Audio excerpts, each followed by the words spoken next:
Are you someone who's thinking that training every single day in the gym will lead you to faster results?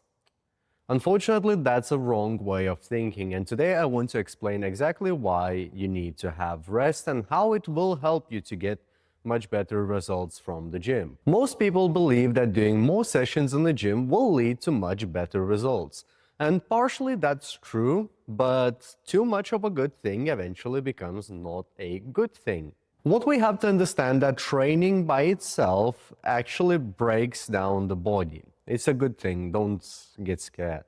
And when you recover, it allows your body to grow back much stronger.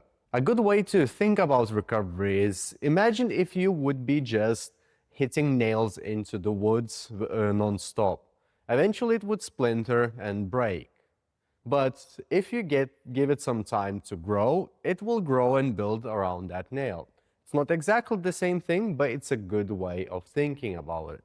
By the way, my name is Modi. I'm a personal trainer who runs his own personal training studio. And if you need some help with weight loss, check the link down in the description and let me help you to lose a jean size in the next 30 days. When you're training, there's multiple things that happen into your body. So one of the most common things that you probably heard of is that you're tearing muscle fibers when you're lifting weights. Then on top of that, your central nervous system is getting fatigued and other energy systems get depleted, but I will leave the energy systems for the next video. If you're interested to hear that, let me know down in the comments. What happens during recovery is that your muscle fibers that you have torn during the training, they do repair themselves and do grow stronger. Your central nervous system also recovers and gets ready for the next training session. Your glycogen storages, the storages of energy within your muscles, also get a chance to replenish. The glycogen storage replenishment is fairly a quick process. However, repairing muscles and central nervous system fatigue, something that takes a much longer time to recover. And it's quite challenging for me to pinpoint exactly how much recovery do you need of your training sessions because I don't know what your training program looks like. But general recommendations are that 48 to 72 hours is enough for your muscle groups to recover if you had a moderately intense training session. That also varies from your training status. So let's say you're more trained, you will be able to recover quicker. However, you will need more volume in the training that will cause more damage. And hence why I am not very keen on pinpointing an exactly amount of time that it takes you to recover. Because for example, if we take sport that I used to do, Olympic weightlifting, that does create damage in a session in the same way as bodybuilding does. However, I have to practice two movements, which is a snatch and clean and jerk. So I'm practicing a skill and I have to do those muscle groups basically every single session that I train. So my training has to be moderated at like higher intensity days and lower intensity days so I can still recover and keep training the same muscle groups. But if you're not participating in sport and you want to generally know how much rest do you need, short way is 48 to 72 hours. One of the things that happens when you under-recover, and I'm sure if you have been going to the gym regularly, you know that if you don't feel recovered enough, you won't be able to lift the same weights, you won't be able to attack the session in the same intensity, and you will not feel as good doing the same session if you're not that well recovered. So we can draw a conclusion that your performance drops down for the session if you don't give enough rest for your body. And one of the most annoying things that we all come across if we don't rest and recover enough is we increase our chance of injury. And I've been there, done that. That's very annoying when you start getting some elbow tendonitis and you cannot do pull-ups anymore, or your shoulder starts to hurt from benching, so you have to take some rest. Now, there is some other horrible forms of injuries. I've recently been watching some Instagram videos and there's old school strength coach. That's the guy's name on Instagram. He's posted a video of him doing a trap bar deadlift and his lat has torn. The only thing that I can imagine why that would happen during the deadlift is probably because his lats has been tired from too much training in the past, and maybe some micro damage has occurred, because I haven't really seen lats being torn in deadlifting, but that's a great example how people get injuries from under recovering.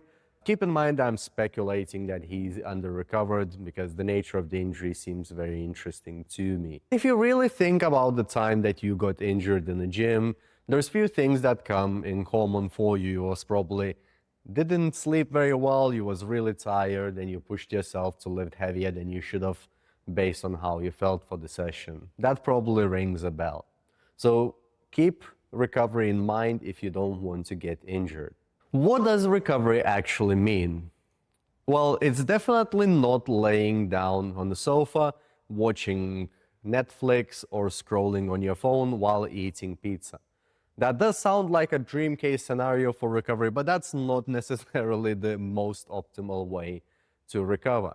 What you can do instead is to do some light activity like walking, doing some mobility work, maybe some light cardio. I do like to jump on a bike lightly, which is actually here, but you cannot see it in the video. So I would do like a very light session for half an hour, then follow that up with some stretches. That helps me to recover in between sessions. I still end up burning some calories and getting cardiovascularly fitter on my bike. So these are few ways that it can help you to recover. One of the most important factors when it comes down to optimal recovery is your sleep. So you need to get 8 hours of restful sleep. Now, I know you may be thinking you can sleep a little bit less, but that's not necessarily true. 99% of population on this planet needs 8 hours of sleep, so I'm no different, you're no different. 1% of population has some gene modification that you can go and watch Matthew Walker's content, who's one of the best known sleep scientists in this planet. So go and watch his content if you want to understand more about sleep. But to make it short, it's 8 hours of sleep per night. And few things that you can do to improve your sleep is don't scroll on the phone or watch TV for at least, well, the recommendation is 2 hours, but in reality, I know how it works. So at least an hour before you go to bed, try to avoid any screen time.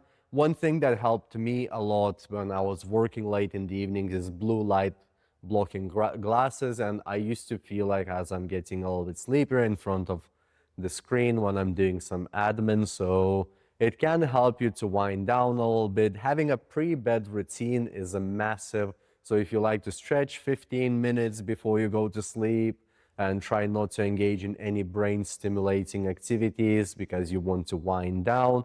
For example, for me personally, I finish sessions 8:30 p.m. every day, and driving back home is quite mentally stimulating. Another thing that can really mess up with your sleep is doing high intensity activities in the evening. And if you're intensely shagging your missus in the evening, that's not the activity that I'm talking about. I'm talking more about things like, I don't know, I personally play badminton. That's normally late in the evening, and it takes me a really long time to wind down. So try to do lighter activities. If you have a dog, go for a dog walk, do some stretching, ditch your phone, don't listen to any revolutionary physics content or anything like that, as this will disturb your sleep.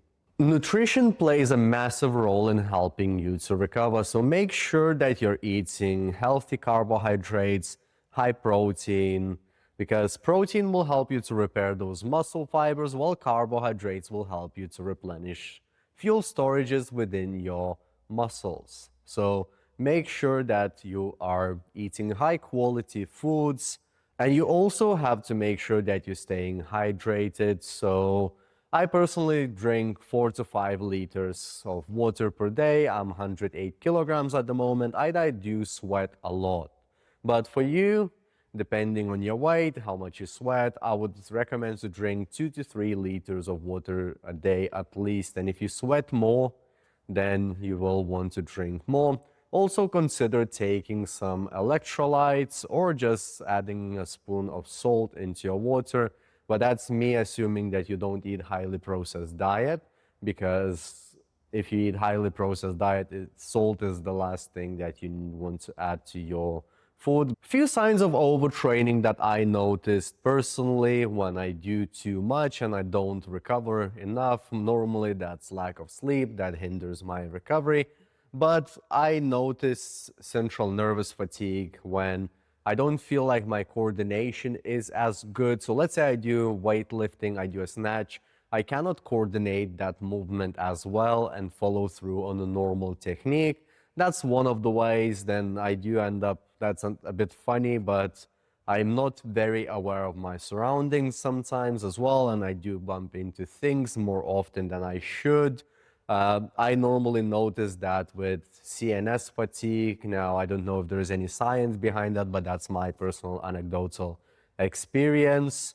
One thing that's a good measure, I have a grip strength meter just back there, but your grip strength, if you checked it every day, you start noticing that it goes down. If you're not optimally recovering, then when it comes to gym performance, you may feel like lifting weights gets your muscles to burn really quickly, and you feel that weird fatigue without even getting any pump, which is extremely annoying. But this is how I personally notice that I don't recover as well. And then the performance aspect of it, one of the recent memories is I could do 180, 190 kilo deadlift and feel relatively comfortable with that. But a few weeks ago, one day I did 3 reps per set on the deadlift. It's not meant to be max, but I had to stop at 150 kilos because it just felt much heavier than 190 the week before. And that's how we noticed that that's how I noticed that I am not recovering as well from my training. So a few practical takeaways is make sure that you plan 1 or 2 rest days per week. It doesn't have to be complete rest. You can do some lighter activities. Then your gym program should also have higher intensity days and lower intensity days. So it doesn't mean that you need to go and hit your 1 rep max every single session in the gym. Just have the days that you train heavy and then have the days that you train lighter. Just change one after another and you will see your performance improving in the gym. Now make sure that you're sleeping for 8 hours per night, because that's one of the biggest factor in helping you to recover optimally.